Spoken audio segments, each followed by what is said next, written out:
عنوان گفتگو خطبہ غدیر خم اور خلیفہ راشد حضرت سیدنا علی بن ابی طالب رضی اللہ تعالی عنہ کی فضیلت و عظمت ہے۔ سب سے پہلے خطبہ غدیر خم کا پس منظر سمجھیں۔ رسول اللہ صلی اللہ علیہ وسلم سن 10 ہجری کو حجۃ الوداع سے فارغ ہو کر مکہ مکرمہ سے مدینہ منورہ کی جانب تشریف لے جا رہے تھے۔ صحابہ کرام رضی اللہ تعالی عنہم اجمعین کی بڑی تعداد آپ کے ساتھ تھی۔ مکہ اور مدینہ کے درمیان ایک جگہ آتی ہے جسے جحفہ کہتے ہیں۔ حدیث مبارکہ میں جن 5 میقاتوں کا ذکر ہے ان میں ایک جحفہ بھی ہے۔ یہ اہل شام کا میقات ہے، جیسے یلملم ہمارا اہل پاکستان کا میقات ہے۔ جب حاجی حج اور عمرہ کے لیے جاتے ہیں اس سے پہلے احرام باندھ لیتے ہیں، بغیر احرام کے عبور نہیں کرتے۔ جحفہ مکہ اور مدینہ کے درمیان ایک جگہ ہے، اس کے قریب ایک تالاب ہے، اس کو غدیر خم کہتے ہیں۔ جناب نبی کریم صلی اللہ علیہ وسلم نے اس تالاب پر پیڑاؤ ڈالا۔ اس جگہ سے راستے الگ ہوتے تھے، مختلف علاقوں میں جانے والے لوگ یہاں تک اکٹھے آتے تھے، یہاں سے پھر الگ الگ ہو جاتے تھے۔ قافلہ رکا ہوا تھا، رسول اللہ صلی اللہ علیہ وسلم کے سامنے کسی نے حضرت علی رضی اللہ تعالی عنہ کی شکایت۔ اس کی تفصیل یہ ہے، حج کے سفر سے پہلے جناب نبی کریم صلی اللہ علیہ وسلم نے صحابہ کرام کی ایک جماعت کو یمن بھیجا تھا کسی مشن کے لیے۔ اس میں حضرت علی رضی اللہ تعالی عنہ بھی تھے۔ یمن کے کچھ لوگوں کی بعض غلط فہمیوں کی وجہ سے حضرت علی رضی اللہ تعالی عنہ کی انتظامی حوالہ سے کسی نے حضور صلی اللہ علیہ وسلم سے شکایت کی۔ حضرت بریدہ اسلمی رضی اللہ تعالی عنہ کا نام اہل علم نے لکھا ہے، صاحب مظاہر حق نے اس بات کو ذکر کیا ہے، دیگر شارحین نے بھی لکھا ہے کہ جب حضرت علی رضی اللہ تعالی عنہ کی جناب نبی کریم صلی اللہ علیہ وسلم سے شکایت کی گئی، اس وقت آپ صلی اللہ علیہ وسلم نے غدیر خم پر ایک خطبہ ارشاد فرمایا۔ مختلف احادیث میں اس خطبے کے مختلف اجزاء منقول ہیں، پورا خطبہ ایک ہی سند سے مکمل طور پر محفوظ نہیں ہے۔ مشہور حصہ امام مسلم رحمۃ اللہ علیہ نے کتاب فضائل الصحابہ باب فضائل علی ابن ابی طالب اس باب میں ذکر کیا ہے۔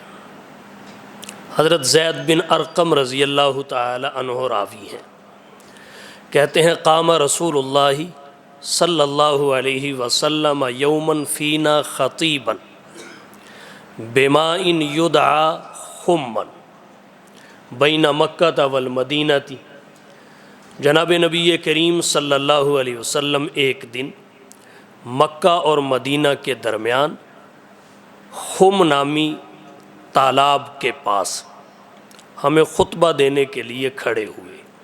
فحمد اللہ و اثنا علیہ، اللہ کی حمد و ثنا کی، وواعظ و ذکر، واعظ و نصیحت فرمائی، ثم قال، پھر آپ نے فرمایا، اما بعد الا ایھا الناس فانما انا بشر، لوگو سن لو میں بھی ایک انسان ہوں، ایک بشر ہوں، یوشک ان یاتی رسول ربی فاجیبہ، قریب ہے کہ میرے پاس اللہ کا بھیجا ہوا فرشتہ آ جائے اور میں اس کی دعوت کو قبول کر لوں۔ یہ آپ صلی اللہ علیہ وسلم کی رحلت، آپ کے انتقال اور وفات کا اشارہ تھا۔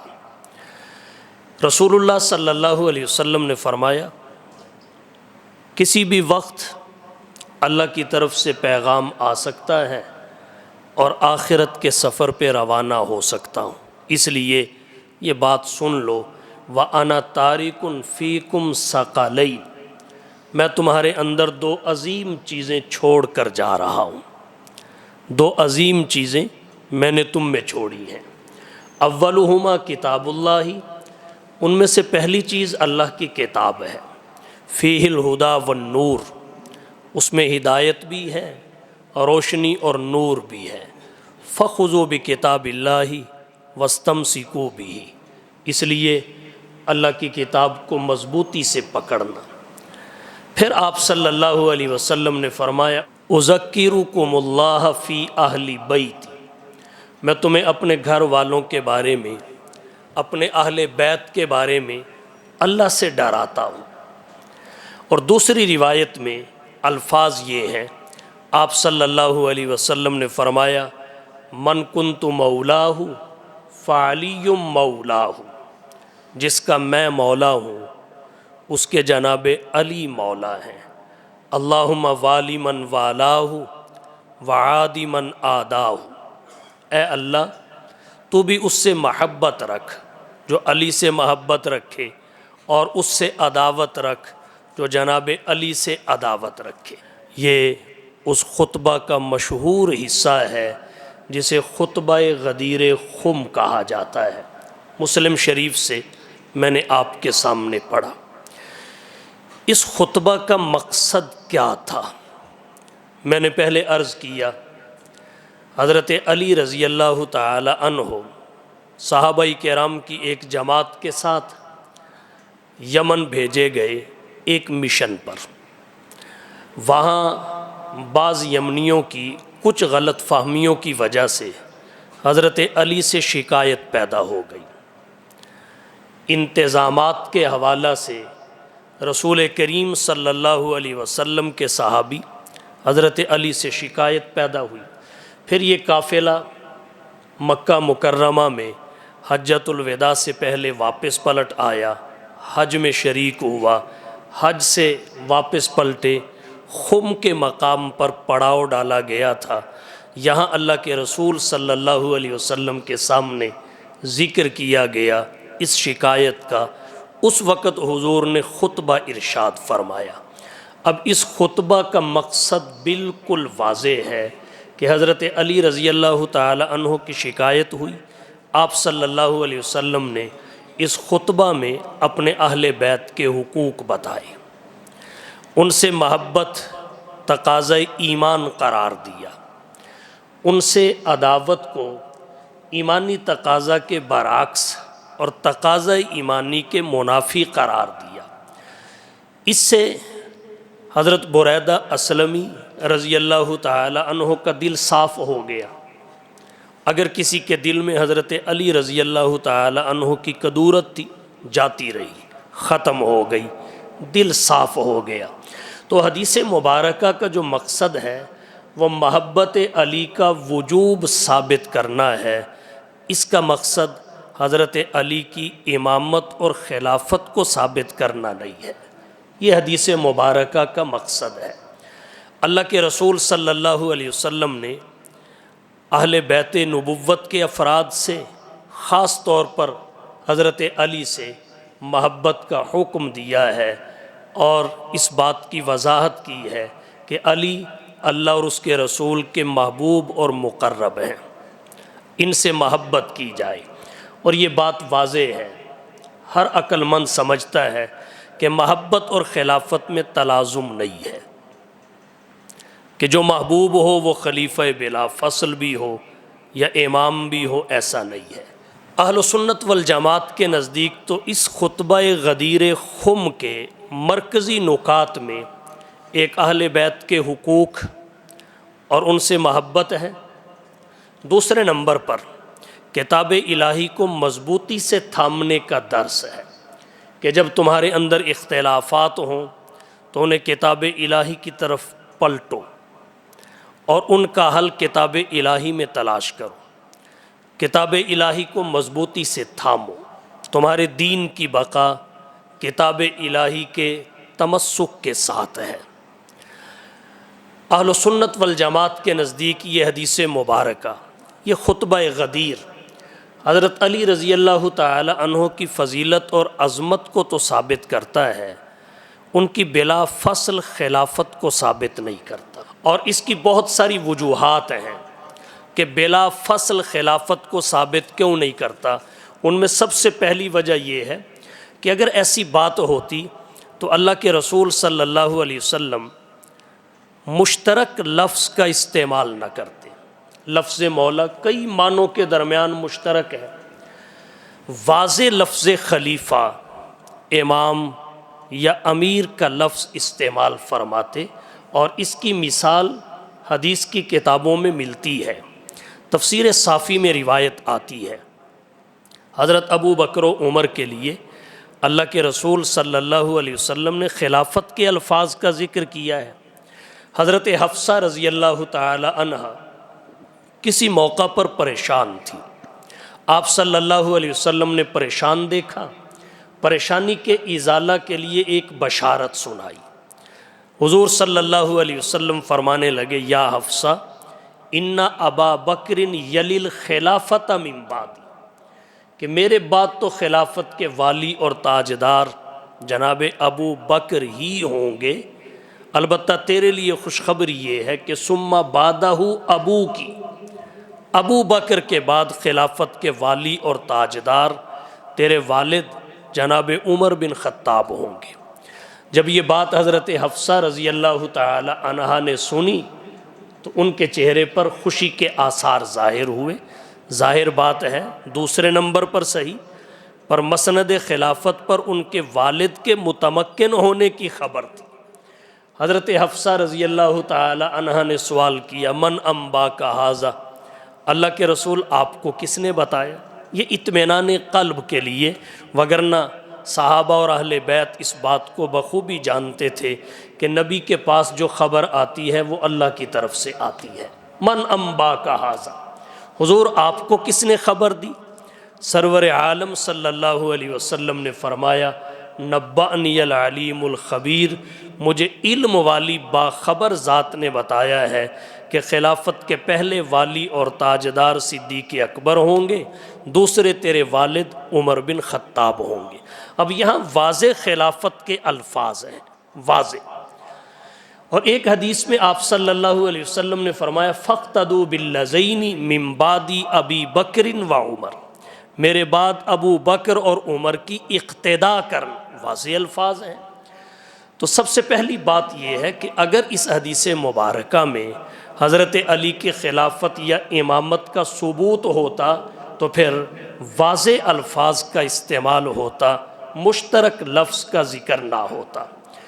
دوسری بات یہ ہے کہ اللہ کے رسول صلی اللہ علیہ وسلم اپنی زندگی میں حیات طیبہ میں اس کے برعکس کبھی نہ کرتے۔ اللہ کے رسول صلی اللہ علیہ وسلم نے اپنے اس فرمان کا خود وہ مطلب نہیں لیا جو آج کے دور اور زمانے میں لیا جا رہا ہے۔ اگر اللہ کے رسول صلی اللہ علیہ وسلم کے نزدیک اس خطبے کا یا اس خطبے میں موجود من کنت مولاہ فعلی مولاہ، ان الفاظ کا مطلب حضرت علی کا حضور کے متصل بعد خلیفہ ہونا ہوتا تو پھر اللہ کے رسول صلی اللہ علیہ وسلم خود اس کے برعکس کبھی نہ کرتے، جبکہ اللہ کے رسول صلی اللہ علیہ وسلم نے خود جو معاملہ کیا وہ اس مفہوم کے برعکس تھا۔ آپ کہیں گے کیسے؟ حضور سرور عالم صلی اللہ علیہ وسلم ربیع الاول کے مہینہ میں جمعرات کے دن شدید علیل ہو گئے۔ سوموار کو فجر کے بعد آپ کا انتقال ہوا ہے، جمعرات کو آپ کی علالت شدت اختیار کر گئی۔ عشاء کی نماز پڑھانے کے لیے آپ مسجد میں آنا چاہتے تھے، آپ بار بار وضو فرماتے، غشی طاری ہو جاتی۔ جب آپ کو افاقہ ہوتا آپ حضرت عائشہ سے پوچھتے اصلی الناس، کیا لوگوں نے نماز پڑھ لی ہے؟ حضرت عائشہ عرض کرتی لا یا رسول اللہ، نہیں اللہ کے رسول، وہم ینتظرونک، وہ تو آپ کے منتظر ہیں، آپ کے قدموں کی آہٹ سننے کو ان کے کان ترس رہے ہیں۔ وہم ینتظرونک، آپ کے منتظر ہیں۔ اللہ کے رسول صلی اللہ علیہ وسلم نے کئی بار وضو فرمایا، غشی طاری ہو جاتی، نماز پڑھانے کے لیے نہ جا سکے، چنانچہ پھر آپ نے حکم دیا کہ ابو بکر کو کہو لوگوں کو نماز پڑھا دے، مرو ابا بکر ان یصلی بالناس، ابو بکر سے کہو لوگوں کو نماز پڑھائیں۔ حضرت عائشہ رضی اللہ تعالی عنہا نے عرض کیا حضور میرے والد رقیق القلب ہیں، رکت کی وجہ سے مصلی پہ کھڑے نہیں ہو سکیں گے۔ حضرت عمر رضی اللہ تعالی عنہ بڑے مضبوط دل کے آدمی ہیں، آپ ان سے کہیے وہ نماز پڑھا دیں۔ اللہ کے رسول صلی اللہ علیہ وسلم نے حضرت عائشہ کے اس مشورہ کو جھٹک دیا اور ایک جملہ فرمایا اِنَّكُنَّ صَوَاحِبُ یوسف، تم مجھے ایسے مشورے دے رہی ہو جیسے یوسف کو مصر کی عورتیں مشورہ دیتی تھی۔ گویا آپ کے اس جملے کا مطلب یہ ہے کہ اس معاملے میں عورتوں کی رائے نہیں چلے گی، خلافت اور امامت کے مسئلہ میں عورتوں کی رائے نہیں چلے گی، میں کوئی اپنی مرضی سے تھوڑا کہہ رہا ہوں۔ گویا اللہ کے نبی صلی اللہ علیہ وسلم کے اس جملے میں یہ اشارہ چھپا ہوا ہے کہ میں اللہ کے حکم سے صدیق اکبر کو مصلی پہ کھڑا کر رہا ہوں۔ اِنَّكُنَّ صَوَاحِبُ یوسف، چنانچہ حضرت ابو بکر صدیق رضی اللہ تعالی عنہ نے حضور کے مرض الوفات میں جو مصلی رسول پر پہلی نماز پڑھائی وہ جمعرات کی عشاء کی نماز تھی۔ جمعرات کی عشاء پہلی تھی، پھر جمعے کی پانچوں پڑھائیں، پھر ہفتے کی پانچوں پڑھائیں، پھر اتوار کی پانچوں پڑھائیں، 16 نمازیں بن گئی، اور 17ویں نماز سوموار کی فجر کی نماز تھی۔ ظہر سے پہلے اللہ کے رسول انتقال فرما گئے۔ کل 17 نمازیں حضور سرور عالم صلی اللہ علیہ وسلم کے مرض الوفات میں نبی کے حکم پر جناب صدیق اکبر رضی اللہ تعالی عنہ نے مصلی رسول پہ کھڑے ہو کے پڑھائیں۔ اگر اس خطبہ غدیر خم کا وہ مطلب ہوتا جو 1400 سال کے بعد نکالا اور بیان کیا جا رہا ہے تو صاحب خطبہ اس کے برعکس کبھی نہ کرتے۔ خطبہ تو حضور کا ہے، فرمان حضور کا ہے، اور نبی کی بات نبی سے بڑھ کے کون سمجھ سکتا ہے۔ اگر وہی مطلب ہوتا جو آج مراد لیا جا رہا ہے تو پھر مصلی اللہ کے رسول جناب علی کے سپرد کرتے، جناب صدیق اکبر کے سپرد کبھی نہ کرتے۔ ان 17 نمازوں کے پڑھانے میں بڑے بڑے واقعات پیش آئے کہ اللہ کے نبی کبھی پردہ ہٹاتے اور صحابہ کرام کو صدیق اکبر کی اقتداء میں نماز پڑھتا دیکھتے، اس پر اطمینان اور خوشی کا اظہار فرماتے۔ اور ایک دفعہ ایسا بھی ہوا کہ جناب صدیق اکبر رضی اللہ تعالی عنہ صبح کی نماز پڑھانے کے لیے تاخیر سے تشریف لائے۔ امام برہان الدین حلبی نے سیرت حلبیہ میں لکھا ہے حضرت ابو بکر کو نماز فجر پڑھانے کے لیے آنے میں کچھ تاخیر ہو گئی۔ صحابہ کرام نے حضرت عمر بن خطاب سے عرض کیا کہ آپ نماز پڑھا دیں۔ حضرت عمر بن خطاب رضی اللہ تعالی عنہ مصلی پہ کھڑے ہو گئے، انہوں نے نماز پڑھانا شروع کی۔ جیسے ہی قرات کی آواز حضور کے کانوں میں پڑی، حضرت عمر بن خطاب کی آواز بھی اونچی تھی، بلند تھی، تو جیسے ہی حضور کے کانوں میں حضرت عمر بن خطاب رضی اللہ تعالی عنہ کی قرات پڑی تو اللہ کے رسول صلی اللہ علیہ وسلم نے اپنے حجرہ مبارک کا پردہ اٹھا کر 3 مرتبہ فرمایا لا نہیں، لا نہیں، لا نہیں، 3 مرتبہ۔ ایسا نہیں ہو سکتا، ایسا نہیں ہو سکتا، ایسا نہیں ہو سکتا۔ یأبی اللہ ورسولہ، اللہ اور اس کے رسول اسے قبول نہیں کرتے۔ لیصلی بہم ابن ابی قحافہ، ابن ابو قحافہ کہاں ہے؟ ابو قحافہ کے بیٹے ابو بکر آئیں، وہ لوگوں کو نماز پڑھائیں۔ جیسے ہی اللہ کے رسول صلی اللہ علیہ وسلم کی یہ صدا، حضور کی گونجتی آواز صحابہ کے کانوں میں پڑی، فانتقضت الصفوف، صفیں ٹوٹ گئی۔ وانصرف عمر، حضرت عمر بن خطاب پیچھے ہٹ گئے۔ حتی طلع ابن ابی قحافہ، یہاں تک کہ حضرت ابو بکر آئے، وصلی بالناس، اور انہوں نے لوگوں کو نماز پڑھائی۔ اگر خطبہ غدیر خم کا وہی مطلب ہے جو آج کے دور میں بیان کیا جا رہا ہے، تو پھر اللہ کے رسول صلی اللہ علیہ وسلم کا یہ عمل، اللہ کے نبی صلی اللہ علیہ وسلم کا یہ طرز اس کی تائید کیوں نہیں کرتا؟ اور پھر ایک نماز ایسی بھی تھی، جناب نبی کریم صلی اللہ علیہ وسلم تشریف لائے، حضرت ابو بکر صدیق رضی اللہ تعالی عنہ نے نبی کی آہٹ کو محسوس کر لیا، مصلی امامت پہ تھے، نبی کی آہٹ اور آمد کو محسوس کر لیا، وہ پیچھے ہٹنے لگے۔ اللہ کے رسول نے اپنی جگہ پہ کھڑا رہنے کا حکم دیا، ادب رسول کی وجہ سے وہ پھر بھی پیچھے ہٹ گئے۔ حضور سرور عالم صلی اللہ علیہ وسلم جناب صدیق اکبر کے پہلو میں بیٹھ کر نماز پڑھانے لگے، حضرت ابو بکر مکبر بن گئے، حضور نے نماز صدیق اکبر کو پڑھائی، صدیق اکبر نے نماز پوری امت کو پڑھائی۔ یہ اللہ کے رسول صلی اللہ علیہ وسلم کا طرز عمل ہے۔ حضور سرور عالم صلی اللہ علیہ وسلم نے ایک نماز مرض الوفات میں حضرت ابو بکر کے پیچھے بھی پڑھی۔ علامہ ابن کثیر رحمۃ اللہ علیہ نے البدایہ والنہایہ میں لکھا ہے، حضرت عائشہ کہتی ہیں صلی رسول اللہ صلی اللہ علیہ وسلم خلف ابی بکر قائدا فی مرضہ الذی مات فیہ، کہ مرض الوفات میں اللہ کے رسول صلی اللہ علیہ وسلم نے ایک نماز صدیق اکبر کے پیچھے بیٹھ کر پڑھی۔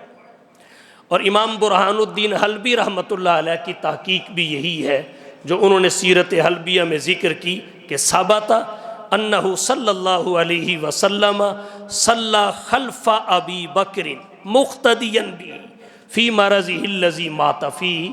تو سیرت حلبیہ میں بھی اس بات کی وضاحت موجود ہے کہ صدیق اکبر رضی اللہ تعالی عنہ کے پیچھے مرض الوفات میں ایک نماز اللہ کے رسول صلی اللہ علیہ وسلم نے بیٹھ کر پڑھی، اور امت کو اشارہ دے دیا کہ میرے بعد مصلی امامت پر یہ ہستی متمکن ہوگی، یہ امام بنے گی۔ اگر خطبہ غدیر خم کا مطلب وہ ہے جو ہمارے آج کے دور اور زمانے میں مراد لیا جا رہا ہے، تو پھر اللہ کے رسول صلی اللہ علیہ وسلم کا طرز عمل یہ کبھی نہ ہوتا۔ دوسرے نمبر پر، جب حضور سرور عالم صلی اللہ علیہ وسلم اس دنیا سے رخصت ہوئے تو ثقیفہ بنی سعدہ میں تمام صحابہ کرام نے حضرت ابو بکر صدیق رضی اللہ تعالی عنہ کے ہاتھوں پہ ہاتھ رکھ کے بیعت خلافت کی۔ صحابہ کرام جو بیعت صدیق کر رہے تھے، ان میں وہ صحابہ تھے جنہوں نے خطبہ غدیر سنا تھا، جو موقع پر موجود تھے، مگر کسی نے بھی اس سے وہ استدلال نہیں کیا، اس کا وہ مطلب اور مفہوم نہیں سمجھا جو ہمارے آج کے دور اور زمانے میں بیان کیا جا رہا ہے۔ اگر اس حدیث اور خطبے کا مطلب وہی ہوتا تو کوئی صحابی تو کہتا، ان میں اہل بیت کے افراد بھی تھے، کوئی تو کہتا کہ یہاں کسی اور کی بیعت نہیں ہو سکتی۔ اللہ کے نبی نے خطبہ غدیر میں حضرت علی کی امامت اور خلافت کا ذکر کیا ہے۔ اور پھر تیسری بات یہ ہے، خود حضرت ابو بکر کی بیعت کرنے والوں میں علی بھی تھے۔ حضرت علی رضی اللہ تعالی عنہ نے بھی حضرت ابو بکر صدیق رضی اللہ تعالی عنہ کے ہاتھوں پہ ہاتھ رکھ کے بیعت خلافت کی۔ حضرت علی رضی اللہ تعالی عنہ سے پوچھا گیا، احتجاج طبرسی میں روایت آتی ہے، حل بایعتہ یا علی، اے علی کیا آپ نے حضرت ابو بکر کی بیعت کر لی؟ حضرت اسامہ پوچھنے والے تھے، حل بایعتہ یا علی، اے علی آپ نے صدیق اکبر کی بیعت کر لی؟ تو حضرت علی کہنے لگے، نعم یا اسامہ، نعم یا اسامہ، نعم یا اسامہ۔ ہاں اسامہ میں نے بیعت کر لی۔ الریاض النظرہ میں روایت آتی ہے، حضرت علی رضی اللہ تعالی عنہ سے پوچھا گیا کیوں کی؟ حضرت علی نے وجہ بتائی کہ ایک دین کا ستون ہے، ایک دنیا کا ستون ہے۔ دین کا ستون نماز ہے، الصلاۃ عماد الدین، اور دنیا کا ستون خلافت ہے۔ جب اللہ کے رسول صلی اللہ علیہ وسلم نے اپنے زمانہ حیات میں، اپنے مرض الوفات میں ہمارے دین کے ستون کا امام صدیق اکبر کو بنا دیا، تو علی اپنی دنیا کے ستون کا امام کسی اور کو کیسے بنائے؟ یہی وجہ ہے جب حضرت علی رضی اللہ تعالی عنہ حضرت عثمان بن عفان رضی اللہ تعالی عنہ کی شہادت کے بعد مسند خلافت پہ متمکن ہوئے، تو جب ان کو خلیفہ بنایا جانے لگا، انہوں نے اس وقت ایک بات کہی تھی جو نہج البلاغہ میں موجود ہے۔ حضرت علی رضی اللہ تعالی عنہ نے فرمایا تھا دعونی، مجھے چھوڑ دو، والتمسوا غیری، میرے علاوہ کسی اور کو خلیفہ بناؤ، جیسے تم اس کی اتباع اور اطاعت کرو گے بطور امیر، اس کو امیر مان کر میں بھی تم سے بڑھ کر اس کی اتباع اور اطاعت کروں گا۔ امام بہقی رحمۃ اللہ علیہ کی دلائل النبوت کی 7ویں جلد میں حضرت علی رضی اللہ تعالی عنہ کا قول موجود ہے، ایھا الناس ان رسول اللہ صلی اللہ علیہ وسلم لم یعہد الینا فی ہذہ الامارۃ شیئا، اللہ کے رسول صلی اللہ علیہ وسلم نے اس عمارت کے بارے میں ہم سے کوئی عہد معاہدہ اور وصیت نہیں کی۔ تو جو حدیث کا مطلب ہے وہ سمجھا نہیں گیا، اور جو سمجھا گیا ہے وہ حدیث کا مطلب اور مفہوم نہیں ہے۔ اہل سنت والجماعت کے نزدیک یہ حضرت علی کی محبت کے وجوب کو ثابت کرتی ہے، خلافت و امامت کو نہیں۔ کچھ لوگوں نے مولا کے لفظ کا معنی کیا خلیفہ بلا فصل کا یا امام کا۔ مولا ایسا اجنبی لفظ نہیں ہے کہ اس کا کوئی بھی معنی کیا جائے امت اسے قبول کر لے، یہ معروف لفظ ہے، قرآن کریم میں بھی آیا ہے، کئی جگہوں پہ آیا، نبی کی احادیث میں بھی آیا ہے، لغت کی کتابوں میں بھی آتا ہے، ہمارے محاورات میں بھی استعمال ہوتا ہے۔ ہم دیکھ لیتے ہیں کہ کسی بھی جگہ پر اگر اس کا معنی خلیفہ بلا فصل یا مطلق خلیفہ کا بھی کسی نے کیا ہو تو پھر تو کچھ گنجائش نکل سکتی ہے، جبکہ ایسا نہیں ہے۔ قرآن کریم کی چند آیات آپ کے سامنے پڑھنا چاہوں گا۔ سورہ تحریم میں لفظ مولا آیا ہے، اللہ تعالیٰ فرماتے ہیں ان اللہ ہوا مولاہ و جبریل و صالح المومنین، اے محبوب بے شک اللہ آپ کا مولا ہے، و جبریل بھی آپ کے مولا ہیں، و صالح المؤمنین اور نیک مومن آپ کے مولا ہیں۔ اب اگر یہاں مولا کا معنی امام یا خلیفہ بلا فصل کیا جائے تو آیت کا معنی بنے گا اللہ آپ کا خلیفہ ہے، حالانکہ اللہ تو کسی کے خلیفہ نہیں۔ جبریل آپ کے خلیفہ اور امام ہیں، نیک مومن آپ کے خلیفہ اور امام ہیں، یہ معنی وہ ہے جسے کوئی اہل ایمان قبول کرنے کو تیار نہیں ہے۔ آئیے سورہ محمد میں فرمائے ذالک بأن اللہ مولی الذین آمنوا وأن الکافرین لا مولا لهم، ذالک بأن اللہ مولی الذین آمنوا، اللہ اہل ایمان کا مولا ہے۔ اب اس کا کوئی یہ معنی نہیں کر سکتا کہ اللہ اہل ایمان کا خلیفہ ہے۔ اسی طرح آپ سورۃ البقرہ کی آخری آیت پہ آئیے، انت مولانا فانصرنا علی القوم الکافرین، اے اللہ تو ہمارا مولا ہے۔ اب یہاں کوئی بھی مولا کا معنی خلیفہ نہیں کر سکتا۔ نبی کی احادیث کی جانب آئیے، مشکوٰۃ شریف کتاب العتق میں روایت آتی ہے، رسول کریم صلی اللہ علیہ وسلم نے حضرت زید بن حارثہ رضی اللہ تعالی عنہ سے فرمایا یا زید انت اخونا و مولانا، آپ ہمارے بھائی ہیں اور ہمارے مولا ہیں۔ اب اس کا معنی کوئی بھی یہ نہیں کرے گا کہ حضور نے زید کو کہا تو ہمارا بھائی ہے اور ہمارا خلیفہ بلا فصل ہے یا ہمارا امام ہے، کیونکہ حضرت زید بن حارثہ تو کبھی بھی مسند خلافت پہ متمکن نہیں ہوئے۔ لغت کی کتابوں کی طرف آئیے، المنجد، مصباح اللغات اور دیگر لغت کی کتابوں میں مولا کے کئی معنی لکھے ہوئے ہیں۔ مولا کا ایک معنی دوست ہے، ایک معنی ہمسایہ اور پڑوسی ہے، ایک معنی آقا ہے، ایک معنی چچا زاد ہے، مولا کا ایک معنی محبوب ہے، اور بھی معنی لکھے ہوئے ہیں، لیکن کسی لغت کی کتاب میں مولا کا معنی خلیفہ یا امام نہیں ہے۔ خلیفہ بلا فصل تو درکنار، فقط خلیفہ بھی کسی لغت کی کتاب میں اس کا معنی لکھا ہوا نہیں ملے گا۔ اور یہ لفظ ہمارے محاوروں میں بھی استعمال ہوتا ہے۔ آپ کہتے ہیں مولانا صاحب، اب مولانا اس میں لفظ مولا ہے، اب اس کا معنی یہ نہیں ہوگا ہمارا خلیفہ۔ اصل مولا کا معنی کیا ہے؟ یہ لفظ قرآن میں بھی آتا ہے، حدیث میں بھی آتا ہے، لغت کی کتابوں میں بھی آتا ہے، ہمارے محاورات میں بھی آتا ہے۔ اس کا معنی ہے کیا؟ اہل علم نے لکھا ہے مولا ایک مشترک لفظ ہے۔ مشترک لفظ اسے کہتے ہیں کہ لفظ ایک ہوتا ہے، اس کے معنی ایک سے زائد ہوتے ہیں، کئی معنی ہوتے ہیں، لیکن سب معنی بیک وقت مراد نہیں لیے جاتے، بلکہ ایک وقت میں فقط ایک معنی مراد لیا جاتا ہے، ایک وقت میں ایک معنی۔ اور اس ایک معنی کو مراد لینے کے لیے کسی علامت اور نشانی کی ضرورت پڑتی ہے، جسے عربی زبان میں قرینہ کہتے ہیں، اور اس کا تعین سیاق و سباق کو دیکھ کے ہوتا ہے۔